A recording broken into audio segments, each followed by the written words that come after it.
네, 이번 시간에는 그 밖의 저항에 대해서 배워보도록 하겠습니다. 학습 목표, 절연 저항, 전해질 저항, 접지 저항, 접촉 저항 등을 설명할 수 있다. 저항은 전류의 흐름을 방해하는 작용을 하지만 회로에서 전압을 낮추거나 전류의 흐름을 제어하는 등 중요한 역할을 한다. 전기를 안전하고 효율적으로 사용하기 위해 필요한 저항들을 알아보자. 첫 번째로 배울 내용은 절연 저항입니다. 절연물에 직류 전압을 가하면 아주 작은 전류가 흐르게 되는데 이때의 전압과 전류의 비를 절연 저항이라고 하며 단위는 보통 메가옴을 사용한다. 절연 저항은 배선의 절연 성능을 나타내며 온도나 습도가 높아지면 절연 저항이 낮아진다. 따라서 절연 저항이 낮으면 감전이나 과열에 의한 화재 및 쇼크 등이 발생할 수 있다. 그래서 절연 저항은 배선의 절연 성능을 나타내며 라는 말이 있죠. 즉 전선에 보면은 겉에 피복이 있죠. 피복도 이런 절연의 기능이 있습니다. 그래서 이런 피복이나 또는 여러분들 전기 테이프 그런 것도 다 절연을 하기 위해서 쓰는 거죠. 절연물이란 절연물에 대한 설명이죠. 전류를 거의 통과시키지 않는 물질로서 그림 3-21과 같이 전류를 흐릴 수 있게 통로 역할을 하는 전선의 도체 부분과 금속 단자 외에 전류가 흐르지 않게 하는 부분에 사용된다. 전류가 흐르지 않게 하는 부분에 사용된다. 절연물이 표면이나 내부를 관통하여 흐르는 전류를 누설전류라고 한다. 누설전류. 그래서 절연물이 표면이나 내부를 관통하여 흐르는 전류를 누설전류라고 한다. 예를 들어서 전기 테이프가 있는데 이 전기 테이프를 뚫고 전류가 흐르게 된다. 그러면은 그게 누설전류가 되는 겁니다. 절연물에 전압 V볼트를 가하여 I1의 누설전류가 흘렀다면 절연 저항값은 다음과 같이 구한다. R은 I분의 V죠. 그래서 누설전류분의 전압을 하면은 절연 저항이 구해진다. 그래서 오른쪽도 읽어보면 절연 저항은 전압에 비례하고 누설 전류에 반비례하므로 절연 저항이 크면 클수록 좋다. 네. 여러분들 전기 테이프 한번 사용해봤죠? 전기 테이프를 감는 이유는 전기가 흐르는 것을 방지하기 위해서죠. 그럼 이 전기 테이프는 절연 저항 값이 높아야겠죠. 높아야 전류가 흐르는 것을 방지할 수 있기 때문에. 근데 이 절연 저항 값이 낮으면은 전기 테이프를 감는 의미가 없어지겠죠. 그래서 절연 저항은 절연 저항 값이 높을수록 좋다라는 얘기입니다.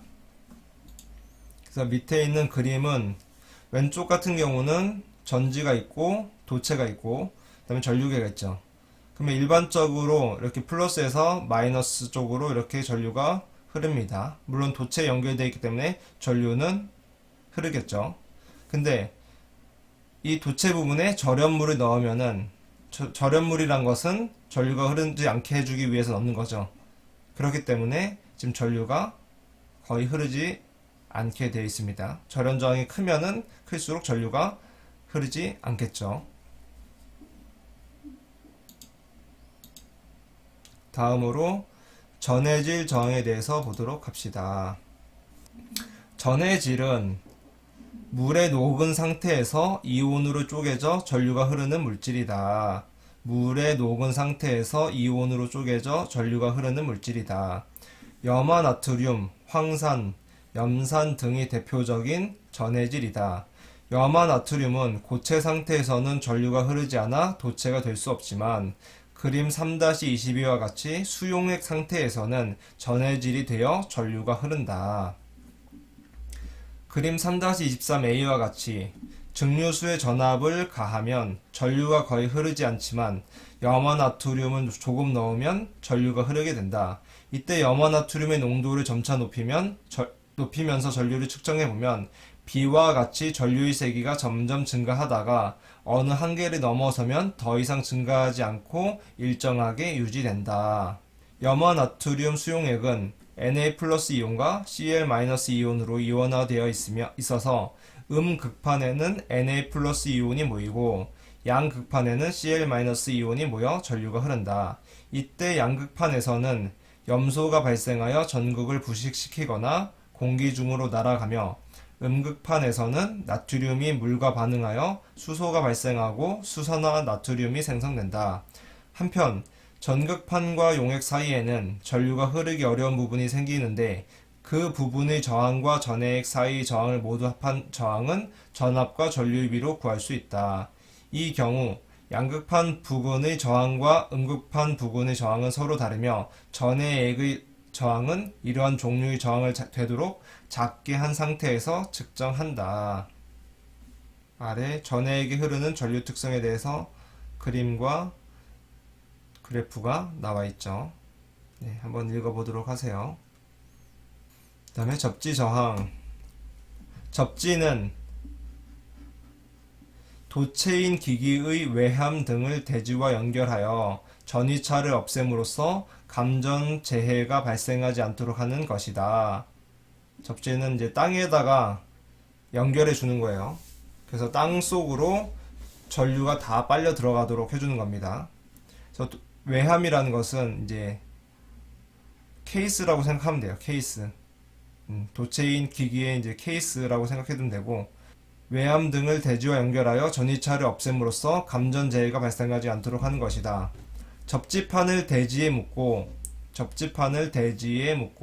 접지할 경우 접지판과 대지 사이에는 저항이 생기는데 이를 접지 저항이라고 하며 접지 저항은 낮을수록 좋다. 접지는 접지극을 땅속에 별도로 묻는 방법과 기존에 땅속에 묻혀있는 금속재를 이용하는 방법 등이 있다. 기기를 접지하지 않으면 그림 3-24A처럼 감전이 위험이 있으므로 반드시 접지 공사를 해야 한다. 또한 접지 기기를 사용할 때는 특수한 경우를 제외하고는 반드시 접지해야 한다고 법령으로 정의하고 있다. 그래서 오른쪽 한번 같이 볼까요? 접지 저항. 접지 저항은 접지 전극 부근의 토질, 수분, 온도, 전해질을 함유하는 정도 등에 따라 영향을 받는다. 자, 이렇게 땅 속에 접지를 묻어두는데 이제 전류가 이렇게 이 접지선을 타고 내려올 때 어쨌든 이제 땅과 만나면서 저항이 발생하겠죠. 그래서 이 접지 저항이 적을수록 전류가 잘 땅으로 빨려 내려갈 수 있겠죠. 네. 근데 접지 저항이 크다 하면은 전류가 땅 속으로 빨려 내려가는 것이 힘들어질 겁니다. 오른쪽도 보면은 접지 저항의 구성 3요소, 접지선 및 접지 전극 자체의 저항, 접지 전극의 표면과 이에 접하는 토양 사이의 접촉 저항, 접지 전극 주위의 토양이 갖는 저항. 1과 있는 3과 비교했을 때 무시할 수 있을 정도로 작기 때문에 3. 토양, 가장 중요한 것은 토양이 갖는 저항이죠. 토양의 저항률, 즉 대지 저항이 접지 저항의 대부분이다 라고 해서 토양의 성질이 가장 중요하다라는 내용입니다. 이제 접지의 필요성에 대해서 나오는데, 이제 선생님이 전에 이런 접지 기호에 대해서 얘기해 준 적이 있죠. 이제 이 왼쪽과 오른쪽의 그림의 차이를 보면은 이제 이 기기를 감싸고 있는 이 외함과 접지를 이렇게 연결을 해줬죠. 오른쪽 그림 같은 경우는. 그렇기 때문에 이 외함에는 전압이 0V가 되는 겁니다. 0V. 그럼 사람이 밟고 있는 이 땅도 0V죠. 즉 전이차가 발생하지 않기 때문에 전류가 흐르지 않습니다. 근데 왼쪽 같은 경우는 지금 접지가 따로 돼 있지가 않죠. 그래서 이 외함에는 회로마다 다르겠지만, 즉 기기마다 다르겠지만 전압이 있을 수 있어요. 네. 뭐 낮은 전압이 있을 수도 있고 높은 전압이 있을 수도 있죠. 근데 문제는 뭐 전압이 낮으면 상관이 없겠지만 높은 전압이 있을 수 있잖아요. 그렇죠? 그때 땅과 접지를 시켜놓지 않기 때문에 이 높은 전압을 그대로 가지고 있습니다. 근데 사람이 이것을 딱 만지는 순간 사람 몸을 통해서 전류가 땅으로 이렇게 흘러 들어가게 되는 거죠.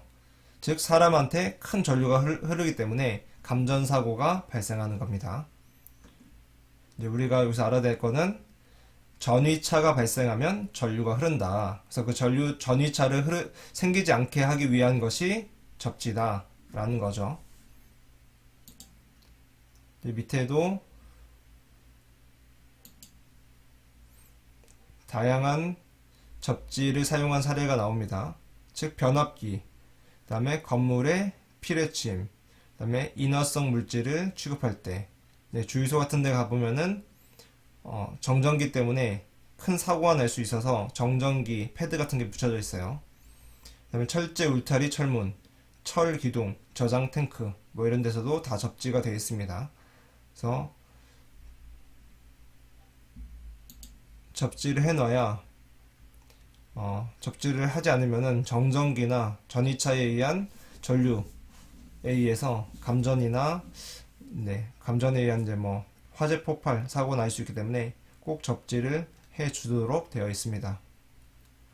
다음에 접촉 저항에 대해서 배워보도록 합시다. 접촉 저항이란 서로 접하고 있는 두 도체의 접촉 부위에 전류가 흐를 때 그 접촉 부위에 발생하는 전기 저항을 말한다. 그림 3-26과 같이 스위치로 전원을 개폐할 때 스위치 접촉 부위에 전류가 흐르게 되는데 접촉 저항이 크면 접촉 부위에서 소모되는 전력도 증가하고 발열 현상으로 인해 화재 위험이 있다. 그래서 스위치 제조 과정에서 접촉 저항을 적정값 이하로 유지하며 스위치의 허용 전류가 결정된다.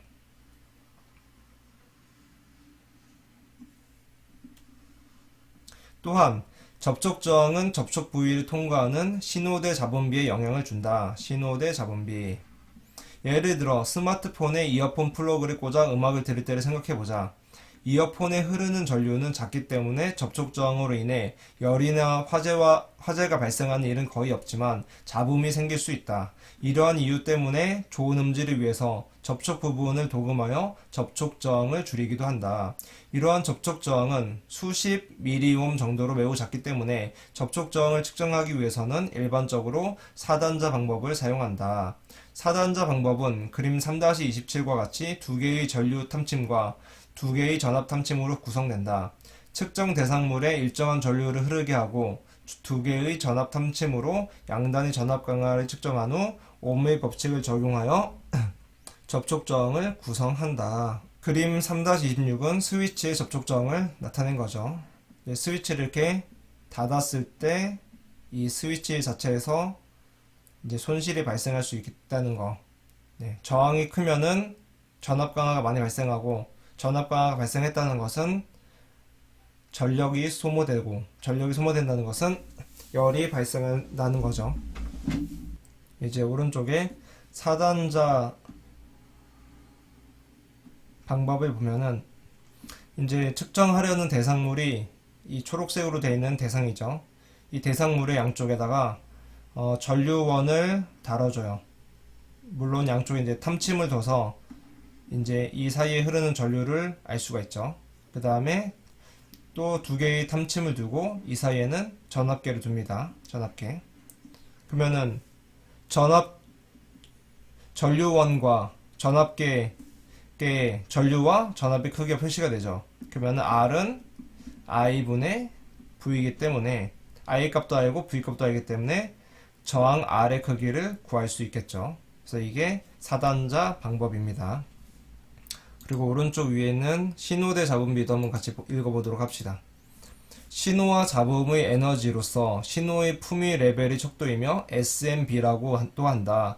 신호 전력을 S, 잡음 전력을 N이라고 할 때 심 로그 N, N분의 S로 나타낸다.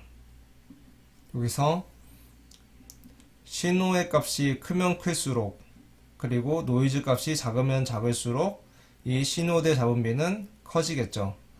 근데 반대로 신호가 작고 노이즈가 크다면 이 신호대 잡음비는 작아지겠죠. 뭐가 좋은 거겠어요? 당연히 신호대 잡음비가 큰 게 좋은 거겠죠. 네. 여러분들이 음악을 들을 때 신호대 잡음비가 높다면 선명하고 이제 맑은 음질을 즐길 수 있는데 신호대 잡음비가 작다면 잡음이 많이 낀 이제 그런 음악을 듣게 될 겁니다. 네. 밑에 핵심 질문 한번 보도록 합시다. 절연이란 전기를 통하지 않게 하는 것이기 때문에 절연 저항값은 매우 크다. 따라서 일반 회로 시험기로는 측정할 수 없으며 절연 저항계를 이용하여 측정한다. 절연 저항계는 전기가 흐르지 말아야 할 곳에 흐르는 것을 사전에 점검하여 누전을 방지하거나 절연 저항을 측정하는 역할을 하며 매거라고도 한다. 매거는 직류 전압을 인가해서 전기적인 절연 저항을 측정하며 수동식과 자동식이 있다. 수동식은 발전기 원리를 이용하여 손으로 손잡이를 돌려 전기를 일으켜 측정하고 자동식은 누른 버튼을 눌러 측정한다. 그래서 오른쪽에 그러니까 매거에 대한 그림이 나와 있습니다. 네. 그래서 우리는 오늘 저항에 대해서 배워봤고요. 이제 밑에 읽을거리 부분은 여러분들 한번 읽어보길 바랍니다. 그래서 중단어는 오늘 다 마치고 다음 시간에는 전류의 발열작용과 전력에 대해서 배워보도록 합시다. 네, 오늘 수고했습니다.